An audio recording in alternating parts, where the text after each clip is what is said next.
actually boats that are going by in the Connecticut River. Like what? There's still boats that are out right now. Today's highs in the 60s, some towns even approaching the 70-degree mark. All right, before we move forward, after sunset tonight, if you look in the southern sky, you can actually see multiple planets along with the moon. We've got Jupiter, Saturn, the moon, and Venus. Again, this is all going to be looking south as the sun goes down. And now that the sun's going down earlier, you can see this spectacular treat even earlier.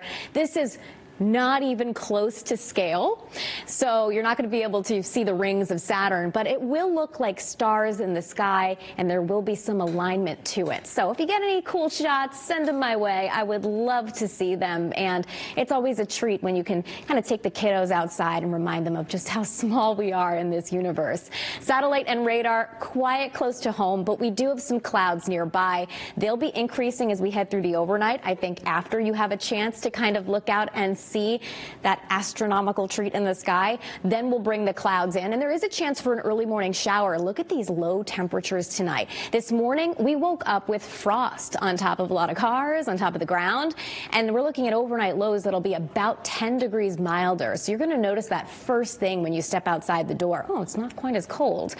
In the morning, we'll start the day off with clouds, maybe a spot shower. Most of the state stays dry, and then we quickly break for sunshine, and it's another mild afternoon with highs in the lower 60s. So not quite as warm as it was out there today, but still well above average. So this is 6 o'clock in the morning. There's that chance for a sprinkle or shower in a couple locations, and then we follow it up with that sunshine. This is 2:30 in the afternoon. And we're looking good as we head into your Veterans Day as well. I'm thinking we start the day off with lots of sunshine, and then as we head towards the end of the day, we'll see more clouds that start to come in as our next disturbance approaches, and that will bring us heavy rain and even gusty winds heading into the final day of the work week on Friday. So sun to clouds for your Thursday. I think we're fine for any Veterans Day observances. Temperatures in the mid to upper 50s. And it'll be really weird on Friday. Not only will we have rain and gusty winds, but there's a chance we could even have some thunder as this front and this dynamic system moves through. Now, luckily, while I am anticipating some locally heavier downpours, I think this is a fast-moving system, so that should limit the threat for flooding. Winds right now moderately gusty, we'll say up to about 35 miles per hour. If it's any higher, we'll have to talk about some outages, but right now it looks like it's just kind of a gusty rain and wind event for us.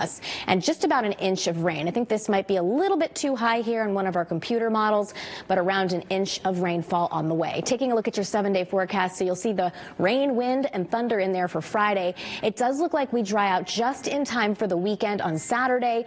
There is a chance for showers as we head back to work next week. Notice that's when temperatures really cool back off again as we go from the 50s and 60s back down into the 40s. And some of our neighbors to the north could be seeing some snow on Monday.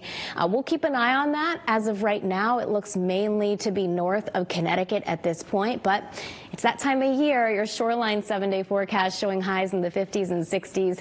Again, right through Sunday before we get cooler, turning early next week, guys.